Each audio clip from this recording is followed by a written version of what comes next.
Picture this scenario: you're in the kitchen, around 7 in the evening, and she walks in with that look. You know the one I'm talking about, the expression that tightens your chest even before she says a word. It's not because she's about to yell. No, if she were yelling, it would almost be a relief. At least yelling would be genuine. Instead, she sighs. That quiet, disappointed exhale speaks volumes, more than 1,000 words ever could. And in that instant, you feel yourself shrinking, becoming less than the person you were just 5 seconds ago. Here's the most twisted part, the thing that makes you question everything: she thinks she's being perfectly reasonable. She believes she's the mature one, the patient one, the one holding everything together, while you, that pathetic, inadequate creature, can't seem to do anything right.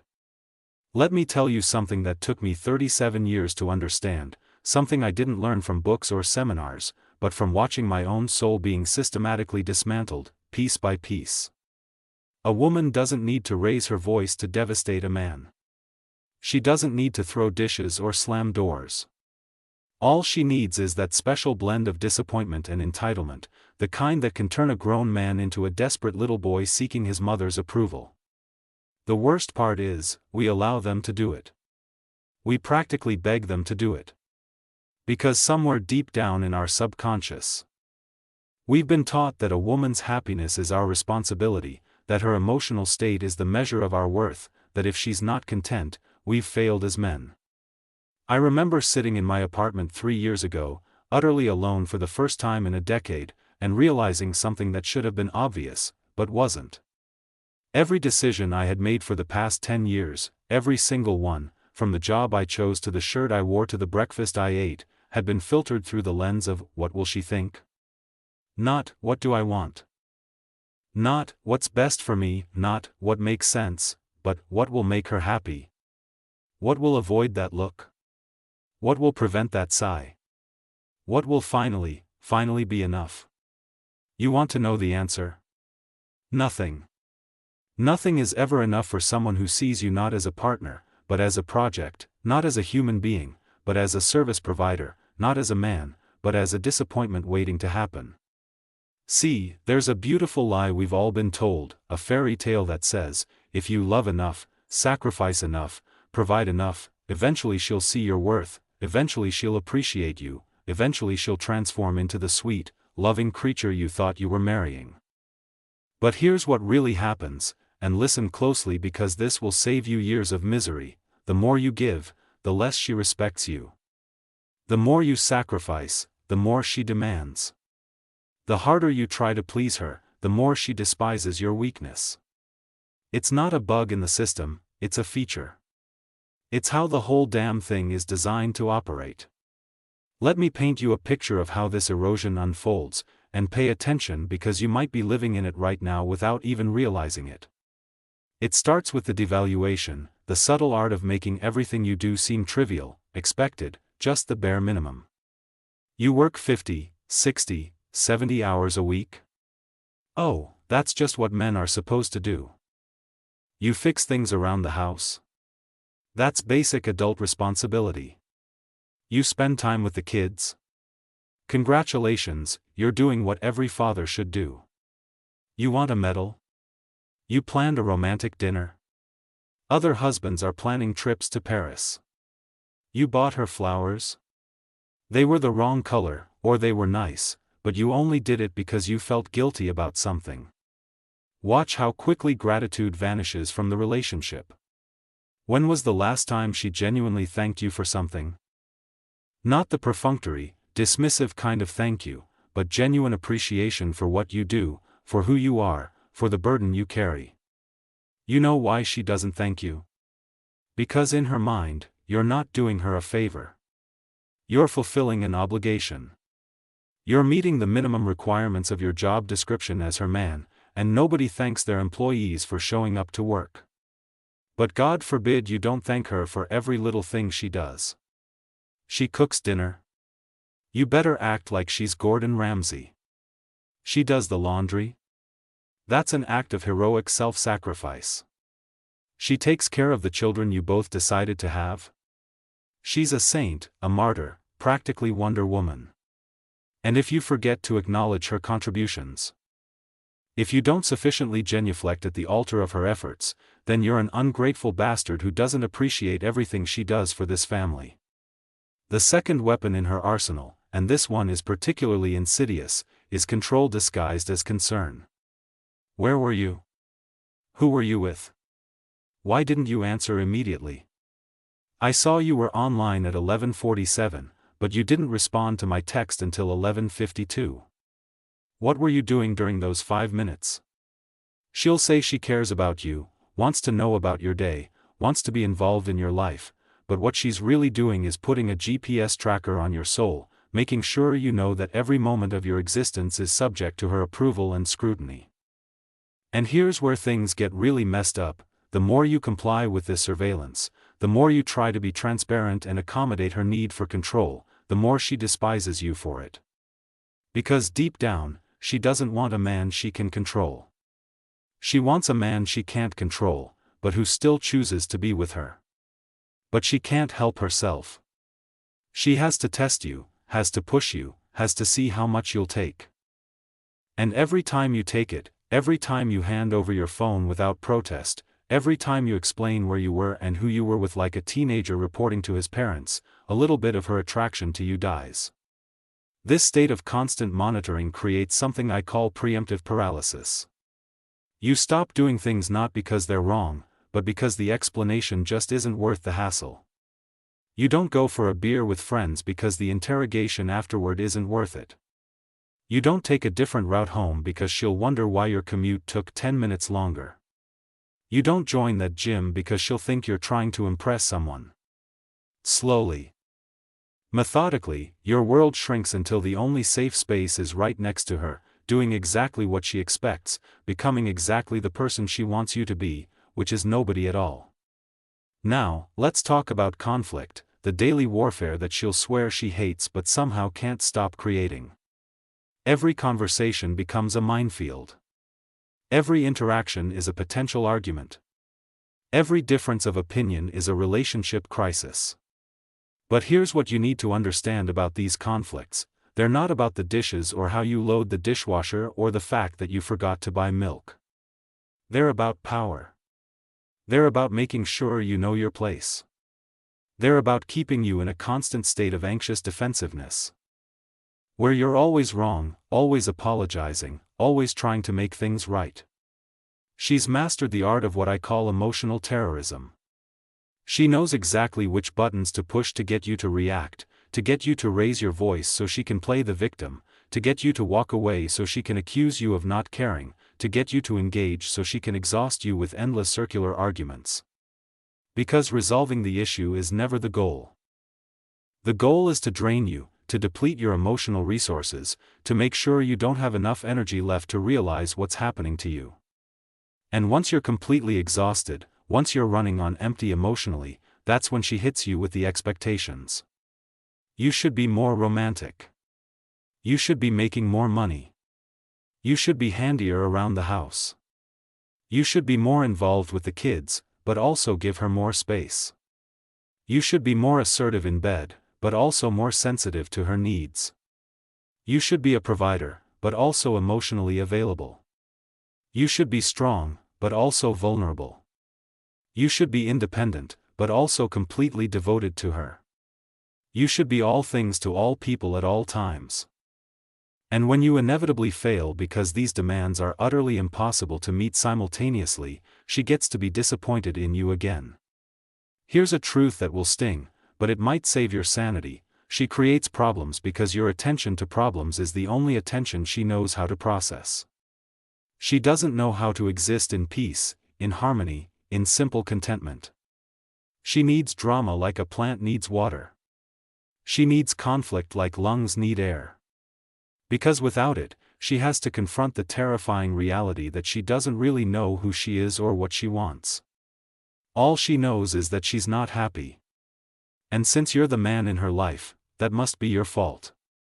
I watched this happen to my own brother over the course of 15 years. He started as a confident guy, owned his own business, had hobbies, had friends, had a life. 15 years later, he's asking his wife for permission to buy a cup of coffee on the way to work. He's explaining why he needs new work boots as if he's defending a thesis. He's turned down 3 promotions because she said it would mean too much time away from home.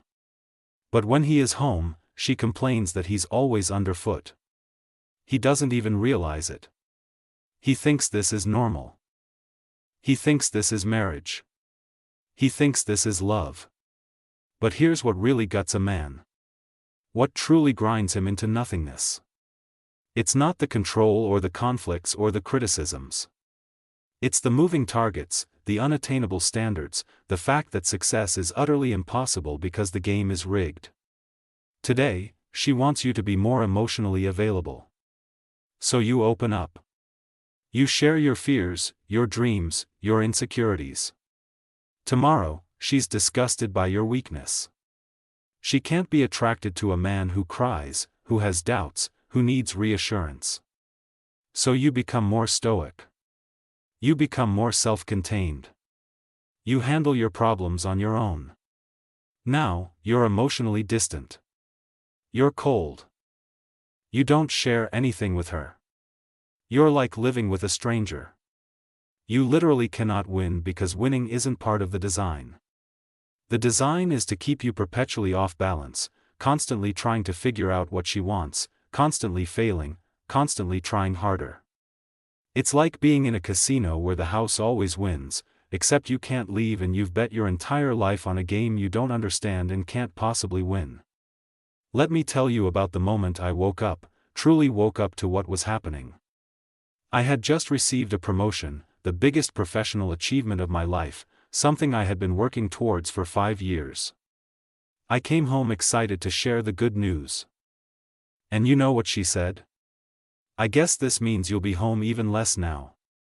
Not congratulations, not I'm proud of you, not I'm happy for your success. Just an immediate translation to how this would negatively impact her. And in that moment, something clicked. I realized that no achievement would ever be celebrated. No success would ever be enough. No amount of self-improvement would ever be enough to make her see me as anything other than a disappointing service provider who was constantly failing to meet her unspoken and ever-shifting expectations. The truly insidious part is how she'll frame all of this as your failure to be a real man. A real man would know what she wants without her having to say it. A real man wouldn't be bothered by her moods. A real man would provide everything she needs while needing nothing himself. A real man would be grateful for the opportunity to serve her. She's not ruining you, you see. She's just disappointed that you're not living up to your potential. And isn't it lucky that she's here to constantly remind you of all the ways you're falling short? And here's where things get truly dark. After years of this, you start to believe it. You start to think, maybe you are inadequate. Maybe you are lucky that she puts up with you. Maybe you should be grateful that she hasn't left you for someone better. Your entire sense of self becomes warped around her dissatisfaction. You forget who you were before her constant disappointment became the soundtrack to your life. You forget that you once had confidence, had pride, had a sense of self-worth that wasn't contingent on whether or not she was having a good day. The bedroom becomes another battleground, another place where you can't win. When you initiate, you're a horny animal who only thinks about one thing. When you don't initiate, you're no longer attracted to her. You must be cheating. You must be gay. Something must be wrong with you. Sex itself becomes a performance review, where you're constantly being graded and constantly being found lacking. Too fast, too slow, too rough, too gentle, too predictable, too weird. And God forbid you have a moment of dysfunction because that becomes a relationship crisis that requires endless discussion and reassurance, but not too much reassurance because then you're being needy again. She weaponizes her emotions while denying you the right to have any. Her bad day at work means the entire family needs to walk on eggshells. Your bad day at work means you need to toughen up and not bring negativity home. Her stress is valid and needs to be supported. Your stress is self-inflicted and you need to manage it better. Her tears are genuine expressions of pain. Your tears are manipulation or weakness. Her anger is justified. Your anger is abuse. And through it all, she maintains the narrative that she's the one who's suffering. She's the one who's sacrificed everything. She's the one who deserves better. She could have had anyone, but she chose you. And look how you're repaying her. She does everything for this family while you just go to work. As if going to work to support a family is some kind of vacation. As if the pressure of being the provider is a privilege and not a burden. The isolation is deliberate. Your friends become a problem. That buddy you've known since high school, he's a bad influence. Your brother, he's never liked her anyway. Your parents? They're too involved in your life. One by one, your support network is whittled away until she's the only voice in your head, the only perspective you hear, the only judge of your worth. And once you're completely isolated, once you have nowhere else to turn for reality checks, that's when the real destruction begins. She'll rewrite history to make you the villain of every story. That time you forgot your anniversary becomes proof that you fundamentally disrespect the relationship. That argument you had 3 years ago becomes evidence of your abusive tendencies. Every mistake you've ever made is catalogued and stored, ready to be brought out whenever you need to remind yourself why you're lucky she's still with you. Meanwhile, her mistakes are just reactions to your failures. Her cruelty is just a response to your inadequacies. Her betrayal is just what you drove her to. Now, here's the kicker. She'll mess with your head, every now and then, just often enough to keep you hooked. She'll be sweet. She'll be the woman you fell in love with. She'll be tender and loving and appreciative, and you'll think, here it is. We've turned a corner. Things will be different now. But it never lasts because that sweetness isn't real change. It's just intermittent reinforcement. The most powerful psychological tool for creating addiction and dependence. Those sweet moments are calculated to keep you hoping, to keep you trying, to keep you believing that if you just figure out the right combination, you can make her happy all the time. But you can't because her unhappiness isn't about you. It never was. Her unhappiness is about her, about the wounds she carried long before she met you, about the needs that no human being could ever fulfill. About a void that none of your sacrifices can fill. You're not her partner. You're her emotional support animal. You're her punching bag. You're her excuse for why her life isn't what she thought it would be. And as long as you stay in that role, as long as you accept that treatment, she will continue to destroy you. Not because she's evil, but because you're allowing her to, because you've agreed to be destroyed. The solution, and this sounds too simple, but it's the truth, is to stop participating in your own destruction. Stop trying to make her happy. That's not your job, and it's utterly impossible. Stop explaining yourself. You don't owe her an accounting of every minute of your day. Stop apologizing for existing, for having needs, for being human. Stop asking permission to live your own life. Stop treating her disappointment as a crisis you need to solve. I know what you're thinking.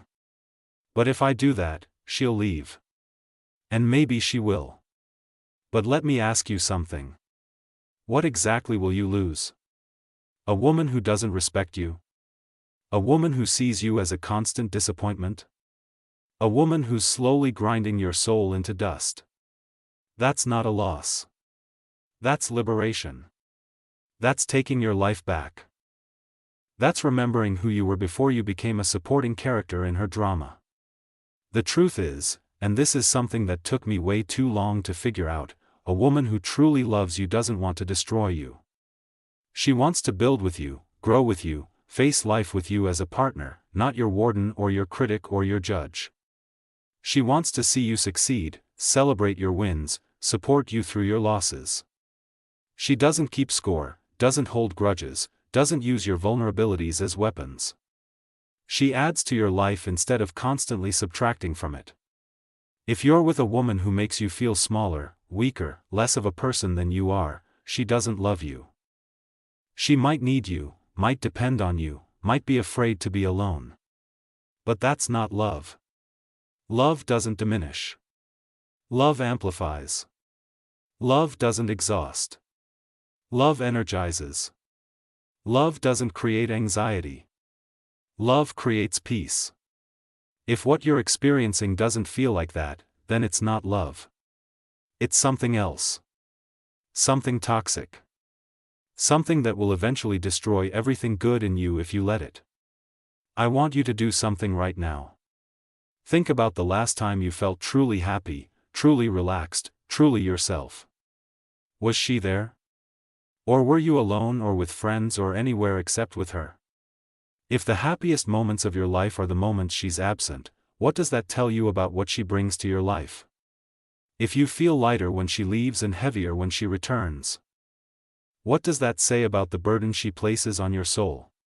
You have one life, one shot at this existence, and you're spending it being slowly dissolved by someone who sees you as a combination ATM and emotional janitor. You're spending it apologizing for who you are. Shrinking yourself to fit her narrow definition of what's acceptable, dying a little bit each day to keep someone else comfortable in their dysfunction. Is that really how you want to spend the next 10, 20, 30 years? Is that the legacy you want to leave? Is that the example you want to set for your children? Because here's what your kids are learning by witnessing this dynamic. Your sons are learning that men exist to serve women's emotions, that their own needs don't matter, that love means accepting disrespect. Your daughters are learning that they can treat men any way they want, that their feelings are more important than anyone else's, that they're entitled to be served simply by virtue of existing. You're not just destroying yourself. You're teaching the next generation that this destruction is normal, acceptable, what love looks like. The way out is simpler than you think, but harder than you can imagine. You have to be willing to be seen as the bad guy, because when you stop participating in the dysfunction, she will paint you as selfish, cruel, abandoning. You have to be willing to disappoint her because her disappointment has controlled you for years. And getting out means no longer caring about it. You have to be willing to be alone because being alone is infinitely better than being with someone who makes you feel lonely. Start with the small things. Say no to something, anything, without justifying or explaining. Leave the house without asking permission or providing a detailed itinerary. Have an opinion that differs from hers and hold on to it even when she tries to argue you out of it. See how she reacts. See how she escalates. See her pull out every tool in her manipulative toolkit to get you back in line. And then see if you don't cave, if you don't crumble, if you don't revert to being her obedient servant, she will either have to respect you or reveal her true nature. Some women, when faced with a man who refuses to be destroyed, will actually become better partners. They'll realize that the drama and the control don't work, nor do they make them happy, and they'll adjust. But many won't. Many will escalate until the relationship becomes unsustainable. And that's okay, because a relationship where you have to accept being destroyed in order to keep it going isn't a relationship worth saving. The most important thing to understand is this isn't about becoming some kind of tyrant or treating her badly. It's about having boundaries, having self-respect, having a life that exists independently of her approval. It's about being a whole person instead of a supporting character. It's about remembering that you matter. Your needs matter. Your happiness matters. And anyone who tries to convince you otherwise doesn't deserve a place in your life. Listen, I know this is hard to hear. I know you've probably invested years, maybe decades into this relationship. I know there are probably kids involved, shared assets, a whole life built around this dysfunction. But staying in a situation that's destroying you isn't noble. It's not being a good father or a good man. It's teaching everyone around you that it's acceptable to treat you like garbage. And eventually, you'll start to believe that you deserve it. You don't deserve it. You deserve a partner who sees you, cherishes you, supports you, loves you for who you are, not for what you can do for them. You deserve peace in your own home, relaxation in your own bed, the freedom to be yourself without constant criticism and judgment. You deserve a woman who adds to your life instead of constantly subtracting from it. The choice is yours. You can continue to let her destroy you piece by piece until there's nothing left but an empty shell going through the motions. Or you can stop participating in your own destruction. Reclaim your life and either transform your relationship or find someone who actually wants to be with you, not just with what you can provide. Either way, the first step is recognizing what's happening. Acknowledge that this isn't love, this isn't normal. And this isn't what you have to accept. The future you is counting on the decision you make right now. The man you could become, the life you could have, the peace you could feel. It's all waiting on the other side, if you just hold on and stop letting yourself be destroyed any further. Don't wait another day, another month, another year. Don't wait until there's nothing left of you to salvage. The time is now. The decision is yours. And your life, your real life, not the half-existence you've been settling for, is waiting for you to choose yourself, just once. Music, you're obligated to accept this truth. Your future is completely dependent on the decision you're about to make at this pivotal moment. Picture the person you are fully capable of becoming, a fulfilling life that you deserve to experience. And the peace of mind you've always longed for. All of that is hidden and waiting for you on the other side of the boundary, only if you are brave enough to overcome it, and more importantly, stop allowing yourself to continue being tormented and destroyed even further. Please don't hesitate any longer, not for a day, a month, or even a year. Don't wait for the moment when you realize it's too late, when there's nothing left of you that can be salvaged. The moment of decision is right now. The final choice is entirely in your hands. And your real life, the life you've always wanted, not the lackluster, half-hearted existence you've been reluctantly accepting all this time, is always there. Patiently waiting for you to make the decision to choose yourself, at least once in your life. Music, you really need to remind yourself why you're so damn lucky she hasn't walked out on you already. Seriously, think about it. Meanwhile, all her screw-ups? Those are just knee-jerk reactions to your constant failures. And her cutting remarks and downright cruelty? That's just her mirroring back to you all your own inadequacies and shortcomings. And that so-called betrayal? Well, you practically drove her into the arms of someone else. You pushed her that far. Now, here's the real kicker, the thing that'll scramble your brain and leave you spinning. Every so often, just frequently enough to keep you utterly and completely hooked, she'll turn on the charm. She'll morph back into that sweet, loving woman you fell head over heels for in the first place. She'll be all soft and tender and appreciative, and you'll breathe a sigh of relief, thinking, okay, this is it. We've finally turned a corner. Things are gonna be different now. We're gonna be good. But that rosy picture? It never lasts. And you know why? Because that sudden burst of sweetness, that seemingly heartfelt affection, isn't a real, lasting change.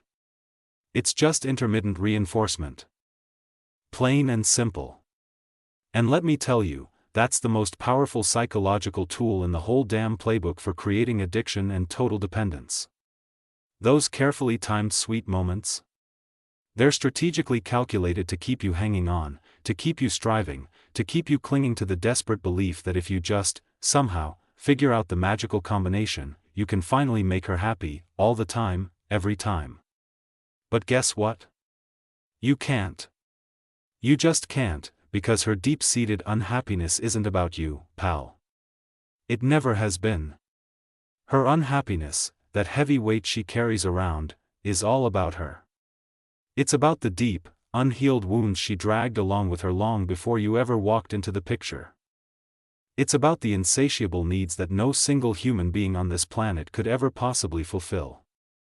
It's about a bottomless void inside her that no amount of your sacrifices, no matter how grand or small, could ever hope to fill. You're not her partner, man. Let's be real here. You're her emotional support animal. You're her personal, readily available punching bag. You're her convenient excuse for why her life hasn't magically transformed into the perfect fairy tale she always envisioned. And as long as you keep playing that role, as long as you keep accepting that kind of degrading treatment, she's gonna keep right on destroying you, bit by agonizing bit. And not because she's some kind of inherently evil monster, but simply because you're enabling her. You're letting her. You've implicitly agreed to be her designated scapegoat and emotional dumping ground. So, what's the solution, you ask? And this is gonna sound way too simple, I know, but trust me, it's the cold, hard truth: stop participating in your own damn destruction. Stop killing yourself trying to make her happy. That's not your job, plain and simple, and it's utterly, completely, irrevocably impossible. Stop with the endless explanations. The justifications, the apologies. You don't owe her a detailed accounting of every single freaking minute of your day. Stop apologizing for existing, for having needs of your own, for being a fallible, imperfect human being. Stop asking her permission to live your own damn life. Stop treating her every fleeting moment of disappointment as a full-blown crisis that you, and only you, are responsible for solving. I know exactly what you're thinking right now. But if I do all that, she'll leave. She'll pack her bags and walk right out the door. And you know what? Maybe she will. But let me throw a question right back at you: what exactly are you gonna lose, really? A woman who doesn't respect you? Not even a little bit? A woman who consistently sees you as a constant, crushing disappointment? A woman who's slowly but surely grinding your very soul into a fine, choking dust? That, my friend, is not a loss. That's liberation. That's taking your life back, brick by agonizing brick. That's remembering who the hell you were before you got sucked into being a minor, insignificant supporting character in her never-ending, self-centered drama. The truth of the matter is, and this is something that took me way too goddamn long to figure out, a woman who truly, deeply, unconditionally loves you doesn't want to destroy you. She wants to build with you, to grow with you, to face the trials and tribulations of this crazy life with you as a genuine partner, not as your personal warden, your relentlessly nitpicking critic, or your unforgiving judge. She wants to see you succeed, to celebrate your hard-earned wins, to support you wholeheartedly through your inevitable losses and setbacks. She doesn't keep score, tracking every perceived slight. She doesn't hold grudges, letting resentments fester and rot. She doesn't weaponize your vulnerabilities, turning your deepest fears against you. She adds to your life, enhancing it in countless ways, instead of constantly subtracting from it, draining your energy and spirit. If you're currently tangled up with a woman who consistently makes you feel smaller, weaker, less of a person than you truly are, then let me tell you something, brother: she doesn't love you. She might need you, might be utterly and completely dependent on you, might be terrified of facing the world alone without you. But that ain't love. Love doesn't diminish. Love amplifies. Love doesn't exhaust. Love energizes. Love doesn't breed anxiety. Love cultivates peace. If what you're experiencing feels anything but that, then it's not love. It's something else entirely. Something toxic, something insidious. Something that will eventually destroy every last good thing inside you, if you're foolish enough to let it. I want you to do something for me, right now, this instant. Close your eyes for a moment and think about the last time you felt truly, genuinely happy. The last time you felt completely relaxed, at ease in your own skin, and truly, authentically yourself. Was she there, sharing that moment with you? Or were you alone, or surrounded by friends, or, hell, anywhere except within a 10-mile radius of her? If the happiest, most carefree moments of your life are the moments when she's conspicuously absent, what does that tell you about the overall impact she has on your life? If you feel inexplicably lighter, freer, when she leaves, and noticeably heavier, more burdened, when she returns, what does that say about the emotional weight she constantly places on your soul? You've got one life, man. One single, precious shot at this whole existence thing.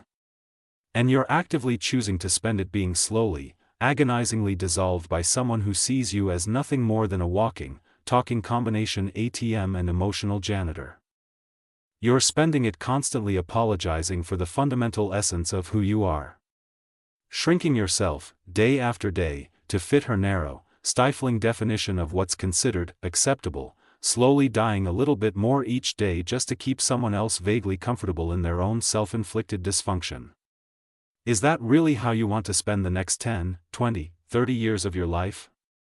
Is that the legacy you want to leave behind when you're gone? Is that the pathetic example you want to set for your children, the next generation? Because here's the cold, hard truth of what your kids are learning by witnessing this incredibly toxic dynamic. Your sons are learning that men exist solely to serve women's emotions.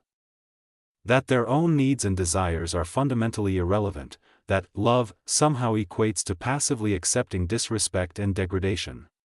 Your daughters, on the other hand, are learning that they can treat men any damn way they please, that their feelings are infinitely more important than anyone else's, that they're inherently entitled to be served and catered to simply by virtue of their existence.